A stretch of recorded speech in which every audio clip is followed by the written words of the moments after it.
नई दिल्ली से पहली खबर, जहां हैदराबाद हाउस में आज प्रधानमंत्री नरेंद्र मोदी और जापान की प्रधानमंत्री सनाए ताकाइची के बीच द्विपक्षीय बैठक का महत्वपूर्ण दृश्य सामने आया। इस उच्च स्तरीय बैठक में दोनों नेताओं ने भारत और जापान के बीच निवेश, रक्षा, semiconductor, critical minerals, supply chain, समुद्री सुरक्षा और क्षेत्रीय और वैश्विक मुद्दों पर विस्तार से चर्चा की। प्रधानमंत्री नरेंद्र मोदी और जापान की प्रधानमंत्री की मौजूदगी में भारत और जापान के बीच सहयोग ज्ञापन यानी एमओयू पर हस्ताक्षर भी किए गए। ये पूरी बैठक 16वें भारत जापान वार्षिक शिखर सम्मेलन का हिस्सा है।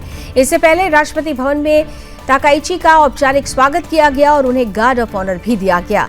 प्रधानमंत्री बनने के बाद पहली बार भारतीय प्रधानमंत्री ताकाइची भारत आई हुई है, भारत दौरे पर हैं। अपने 3 दिवसीय दौरे के दौरान वो इंडिया जापान बिजनेस फोरम में भी शामिल होंगी, जहां दोनों देशों के बीच निवेश और आर्थिक सहयोग को और मजबूत करने पर चर्चा की जाएगी। इसके साथ ही भारत और जापान अब व्यापार में अमेरिकी डॉलर की भूमिका को कम करने की दिशा में भी कदम बढ़ाने वाले हैं।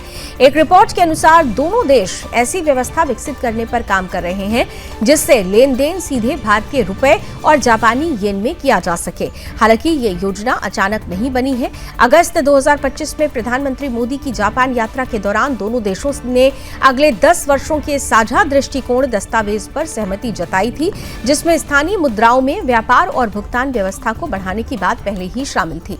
अब उसी योजना को आगे बढ़ाया जा रहा है। भारत पहले से ही रुपए में अंतर्राष्ट्रीय व्यापार को बढ़ावा देने की दिशा में काम कर रहा है। जुलाई 2022 में भारतीय रिजर्व बैंक यानी आरबीआई ने स्पेशल रुपए वोस्त्रो अकाउंट की शुरुआत की थी ताकि दूसरे देशों के साथ रुपए में व्यापार संभव हो सके। बाद में इस व्यवस्था का विस्तार करते हुए विदेशी बैंकों को अतिरिक्त राशि को भारतीय सरकारी बॉन्ड में निवेश करने की अनुमति भी दी गई। संसद में सरकार ने जानकारी दी थी कि अब तक 30 देशों के 123 विदेशी बैंकों के लिए भारत के 26 बैंकों में 156 विशेष रुपी वोस्त्रो खाते खोले जा चुके हैं। आरबीआई का कहना है कि इससे वैश्विक व्यापार में मजबूत विदेशी मुद्राओं पर निर्भरता कम होगी और रुपए का अंतर्राष्ट्रीय उपयोग बढ़ेगा। जापान भी एशिया के अन्य देशों के साथ स्थानीय मुद्राओं में व्यापार को बढ़ावा देने की दिशा में आगे बढ़ रहा है। दिसंबर 2025 में उसने इंडोनेशिया के साथ भी इसी तरह का समझौता किया था, जिससे दोनों देशों के बीच स्थानीय मुद्राओं में सभी तरह के लेन देन को बढ़ावा मिला। भारत और जापान के आर्थिक संबंध लगातार मजबूत हो रहे हैं। वित्त वर्ष 2025-26 में दोनों देशों के बीच 27.5 अरब डॉलर का व्यापार हुआ। अप्रैल से दिसंबर 2025 के बीच जापान ने भारत में 3.2 अरब डॉलर का निवेश किया, जबकि जापान अगले 10 वर्षों में भारत में 61 अरब डॉलर से अधिक निवेश का लक्ष्य भी तय कर चुका है। फिलहाल भारत में लगभग 1400 जापानी कंपनियां काम कर रही हैं, जिनमें से करीब आधी मैन्युफैक्चरिंग सेक्टर से जुड़ी हुई हैं। जापान भारत में बुलेट ट्रेन परियोजना सहित कई बड़ी बुनियादी ढांचा प्रोजेक्ट्स में भी निवेश कर रहा है। हाल ही में एक जापानी कंपनी ने यस बैंक में 20% हिस्सेदारी खरीदने के लिए 1.6 अरब डॉलर का निवेश भी किया।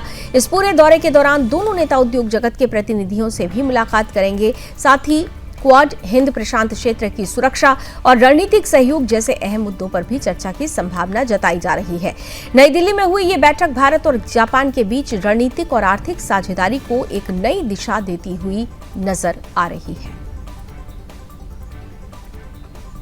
फ्रेंड्स, कुछ ही दिन पहले G7 समिट में मैंने कहा था कि वैश्विक उथल-पुथल के आज के माहौल में आपसी विश्वास हमारा सबसे बड़ा स्ट्रेटेजिक एसेट है और मुझे गर्व है कि भारत जापान की साझेदारी इस कसौटी पर पूरी तरह खरी उतरती है।